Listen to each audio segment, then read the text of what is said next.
What's up, my little grimlets? Hope everyone is doing well. We finally got some good weather here in the Midwest. So, if you watched the last video, you saw that the garage is an absolute disaster. Well, I've spent the last day and a half off and on out here cleaning up. I've decided, even if I don't have a project going currently, I'm not going to make you guys watch me clean. It's pretty stupid. But I'm going to try to post something at least once a week to where giving you guys updates of where things are at, how things are going, upcoming things. We've got some things coming up, showing up. So we've already started ordering parts for the truck. We've got new U-joints for the drive shaft. I'm going to do a tutorial video coming up on basically how to change these. You can use a vise, which I'm not going to use. This vise is kind of a piece of crap, but it's there. I use it mainly to cut, drill, tap, stuff like that. But what I'm going to be using is a ball joint press tool set that I have. I'm going to show you guys how to do that kind of stuff. Going to start doing a lot of little tutorial videos as we go along. We also got in plugs and a plug wire set. I'm going to be showing you guys some of this crap's going to be pretty basic, but if you are trying to learn, like I'm going to be teaching my 15-year-old son who's taking over this truck, little things how to do. I'm going to show you guys how to check spark plug gap, how to install these. I actually have a spark plug install kit that I'm going to be using, but basically there's specific spark plug wire sockets out there, so you need to figure out what size you need. They have a foam style insert. Let me see if I can find this thing real quick here. And what they do is make it easier so that you don't break the porcelain. And of course, amidst all my cleaning, I don't exactly know where that is at. Oh, right here. So, for anyone who's getting started in working on cars and anything like that. Now, I worked in an automotive shop for about 11 years. I've accumulated a lot of tools. I have name brand off the truck stuff. Matco, Snap-on, Cornwell. Couple of pieces of Mac, but I also have a bunch of Craftsman, and I have a bunch of non-name brand tools like Buffalo and stuff. You don't have to spend crap tons of money to work on your car, but that being said, some of it you are going to get what you pay for. So if you only need a tool to do a job every now and then, don't go jump on a truck and pay outrageous absorbent amounts of money for tools that you can buy at Harbor Freight, at a Craftsman place. You don't need all that crap. Some of those tools, yeah, the cheap ones are probably going to break. But if it's a tool you only need to do one job and it makes it through that job, it's made your money back. So, these sockets, if you can see in here at the bottom, it is really hard to see. But it's got a rubber coating at the bottom. So when you are installing these over your spark plug, basically it'll slide on there and it'll help you from breaking the porcelain that's inside of there. This kit has some that are on swivel extensions, and then just a regular socket of basically every size of spark plug that is out there. I don't remember what this thing cost me, but basically I was in debt to the tool truck for a while. So those people who are in the trades completely understand what that is.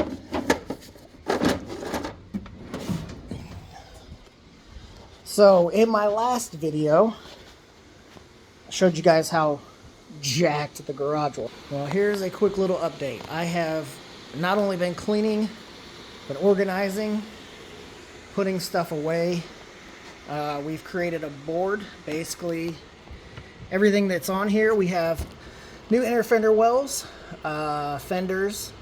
We have a new custom front and rear bumpers coming. Those will be cool. I'm going to do an unboxing of those as well as the fenders and stuff, just to check quality. let you guys know. Obviously, this site is not sponsored by anyone. I'm small. Nobody cares about me. So the only person sponsoring this is my wallet. So basically, we also have a new battery tray coming, a brand new core support coming. I said in the last video we put new front axles in here. I gotta, once I get brakes done, I gotta make sure to tighten those axle nuts. Go through and make yourself a list of stuff that you need to do. Keep yourself in order. Probably going to be looking at wheels and tires here soon. Nothing crazy. Probably going with some black 17-inch wheels, 33-inch tires. This thing is not getting lifted currently. That is a plan for the future. But we are probably going to be buying a complete front-end suspension kit to do tie rods, idler arms, pitman arms, new ball joints, those kind of things, just so as he's learning to drive this thing, probably going to do shocks all the way around, he can get the feel of what this truck feels like with all new parts, so that if he starts to have an issue down the road, he knows that something's off. He can feel it. So the clutter, the nastiness, has pretty much all been taken care of around here. Haven't got to the back yet. We'll be working in the front of the truck, so I don't really care. I got to clean that little mess up still.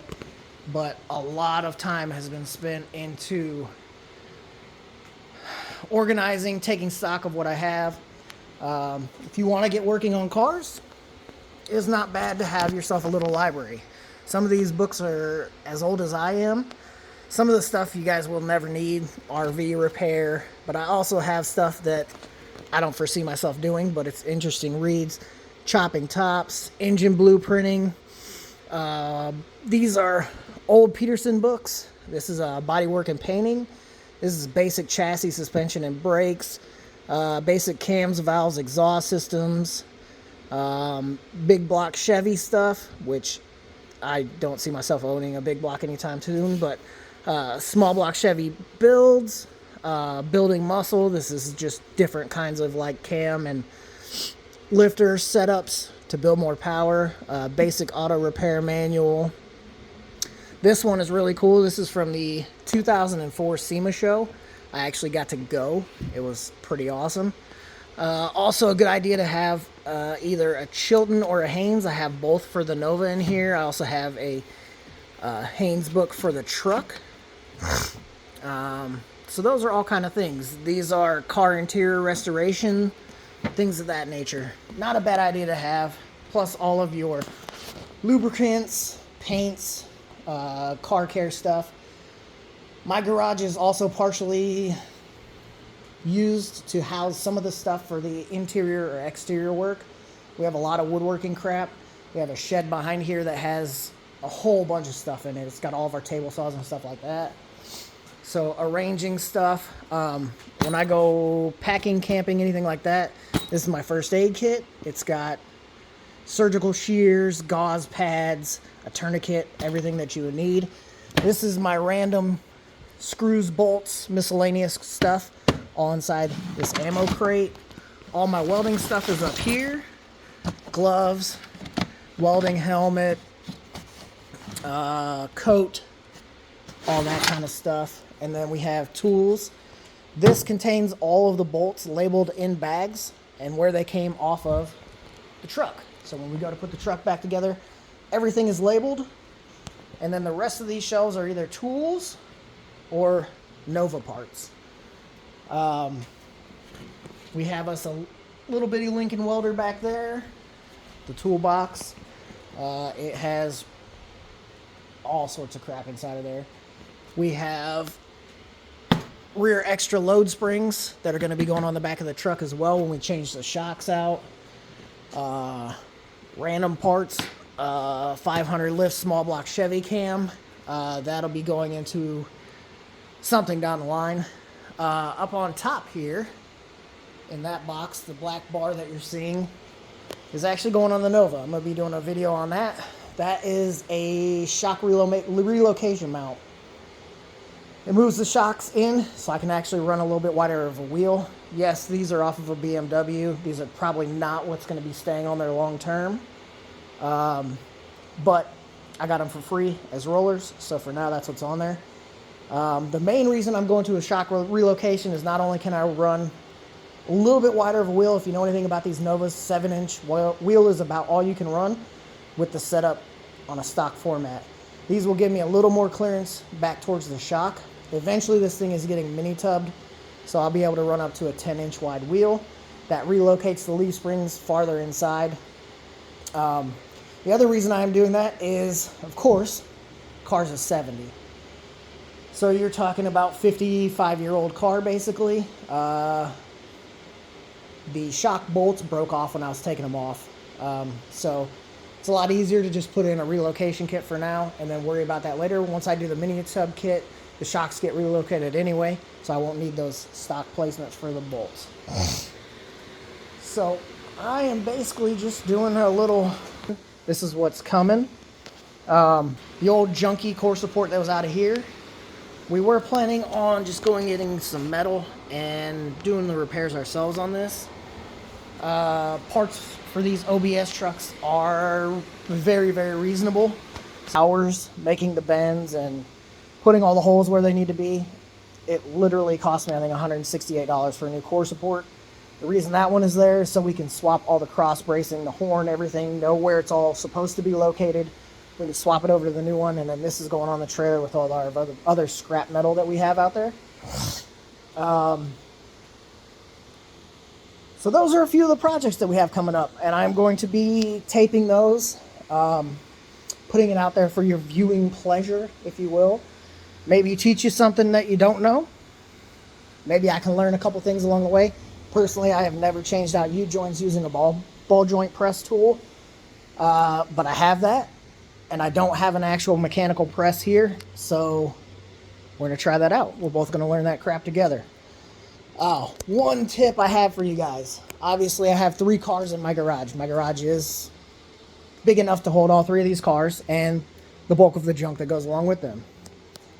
Do not tear more than 1 car apart at a time. I've got parts for the Nova over here. I have parts for the Ford over there. I have parts for the truck underneath and all over my bench. It didn't plan on being this way. Basically, the Ford had been sitting at my dad's house. He was originally going to move and didn't want to take it back with him, so he gave it to me. It's been in the family since the 80s. So as long as I've been alive, this car has been in our household. It showed up with accumulation of 40 years worth of shit inside of it. So basically it got here, we took all that out. That's why it's got all this stuff everywhere. There are some cool, unique parts that came with this car. We have the original clock. We have all that kind of stuff, which is really hard to come by. So that stuff we kept. There was a bunch of stuff in here. Just extra nonsense. Caps, rotors, stuff like that, that have probably been in a box for 40 years that we're not going to mess with. So we got rid of a bunch of stuff.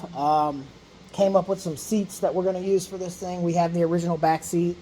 We have some buckets for the front. It's going to need the driver's side floor pan replaced. Essentially, this one needs the most amount of work, so it's probably getting put off till last. That is actually Coy's original car, but he's going to be taking over the truck because it's semi-close to being back on the road. Yeah, so we're going to have some little more videos coming up. I'll do some unboxing videos of the parts that we have coming in. The fender well, fenders, core support, I believe, are all going to be here tomorrow. The front and rear bumpers, which are pretty damn cool, I'll be showing that. Coy picked them out himself. I think it's going to change the looks of this truck a lot. Give it a little more of his little feel on it, but we're going to go over that when we get those. I'll show you guys. So basically, what I ask of you all is give me a like, give me a follow. If you would, even if I know you, put a comment down. Tell me who you are, where you're from. I like to keep track. I want to make this channel grow. The only way I can do that is with your guys' help. Obviously, I'm too small to be in an algorithm anywhere, but the more likes, comments I get, if you would leave your name, who you are, I'll give you a shout out, man. I don't give a crap. Tell me I suck. Don't care. But hold on to the ones you love. Tell them I love you. Make every day a worthwhile day. If you're struggling, don't get that pride in the way. Reach out, man. I don't know 99% of this world. We all have our personal struggles. We all have stuff going on. And if you need someone to talk to, send me a comment. Send me a message. I'm willing to listen, man. Don't let your pride get in the way of asking for help. Because I can tell you right now, when I start working on this crap, my brother who doesn't know anything about cars, his ass is going to be over here drinking some beers and helping us work. And for any of my other friends in the area, you guys are always welcome to stop by. You know where I'm at. You know what I'm doing. So, until next time, my little grimlets, have a good day.